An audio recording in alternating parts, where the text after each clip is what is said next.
Piaget's theory of cognitive development suggests that children will experience 4 different stages of cognitive development as they gradually acquire and utilize knowledge of the world. Piaget believed that children are curious creatures. They are inherently motivated to learn and do not just wait passively for others to teach them about the world. To him, children develop a sense of the world around them with what he calls as schemas. Schemas are basically categories of knowledge that help children organize their knowledge of the world. As children explore and discover the world around them, they will realize that there are contradictions between the things that they already know and the new things that they find in their surroundings. This process was referred to by Piaget as assimilation and accommodation. Assimilation refers to the process of acquiring new information and incorporating it into one's existing schemas, whereas accommodation refers to the process of modifying one's existing schemas when taking in new information. As children go through both these processes, they will also go through a process called equilibration. In short, this refers to the combination of the assimilation and accommodation processes. Equilibration is where children learn to change their behavior when they find out that their current knowledge does not align with their newfound knowledge. This process also explains how children move from one stage of cognitive development to another. Now, let's take a closer look at each of the stages in Piaget's theory. Stage 1, the sensory motor stage, from birth to 2 years old. In this stage, infants will try to understand and learn about the world by coordinating their sensory experiences with physical exploration. They are very curious and want to see, touch, smell, hear, and taste as much as possible. At this stage, we can observe that infants naturally tend to touch different things around the house, or that they like to put things into their mouths. The goal for infants in this stage is to understand the concept of object permanence. That is, to understand that objects still exist even though they cannot be heard, seen, or otherwise sensed. Stage 2, the pre-operational stage, from 2 to 7 years old. In the beginning of this stage, parents can start hearing their child pronounce simple words, such as Papa or Mama, as they learn to use language. The goal for children in this stage is to begin representing the world symbolically with words and images. This reflects the development of symbolic thinking in the child.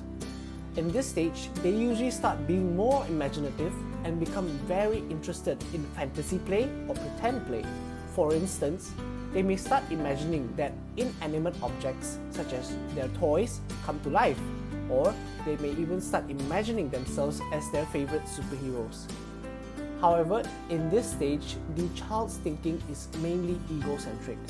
They tend to be self-centered and find it difficult to understand the viewpoints of others. Children in the pre-operational stage are still unable to perform what Piaget calls as operations. This refers to the internalized mental operations, which allow people to do mentally what they could do physically before. For example, children in this stage cannot imagine in their minds whether putting 2 sticks together would make it longer without actually doing it. Stage 3, the concrete operational stage, from 7 to 11 years old. Children in this stage begin to develop logical thinking and become capable of performing concrete operations, which basically refers to operations involving physical objects. An example of this is where the child is able to understand the concept of conservation. This concept tells them that a quantity of a certain thing, such as a liquid, will remain constant even though its apparent size, container, or shape changes. This can be clearly illustrated by pouring, for instance, 500 milliliters of water from a small cup to a bigger cup. If the child is able to tell you that the amount of water in the bigger cup is the same as when it was in the smaller cup, This would mean that the child has understood the concept of conservation. However, children in this stage are still unable to think about and understand abstract ideas and concepts, such as the steps required to solve an algebraic equation or concepts relating to philosophy and politics. At this point, they become less egocentric and start to understand the viewpoints and opinions of the people around them. Stage 4, the formal operational stage, between 11 and 15 years old to adulthood. During this stage, children transition from only thinking about concrete or physical experiences to abstract and intellectual thinking. They are able to think of and foresee the potential consequences of their own actions and inactions. They begin to think more about political, philosophical, and social issues which require a much higher order abstract thinking. Their logical thinking improves as well, and they become more capable of higher order reasoning. With this, they become more systematic and creative in solving different kinds of problems. They also start to develop a scientific way of thinking and become capable of forming hypotheses and testing them out scientifically. In other words, they become capable of performing what is called deductive reasoning, which refers to the ability to reach a specific conclusion based on one or more general statements or principles. Lastly, they become capable of imagining and thinking of ideal situations. For example, they start thinking of what would make an ideal person, partner, or parent, or what constitutes an ideal world. They are able to imagine many different possibilities of the future and also make plans for it.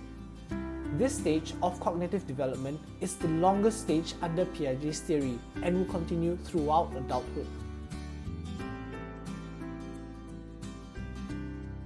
As a whole, Piaget's theory was based on the view that learning or acquiring knowledge is an active process and not a passive one. Piaget believed that cognitive development happens because children continually assimilate new experiences of the world and adapt their current knowledge with their new experiences. Hence, it is important to incorporate learning methods such as the active discovery learning method in classrooms, whereby the teacher or educator will facilitate learning rather than merely directing it. This will help children improve their problem-solving skills, which Piaget believed was a skill that could not be taught directly, but can only be learned and discovered by children themselves. Knowing this, it will also be beneficial to incorporate the use of props and other physical aids in educating children.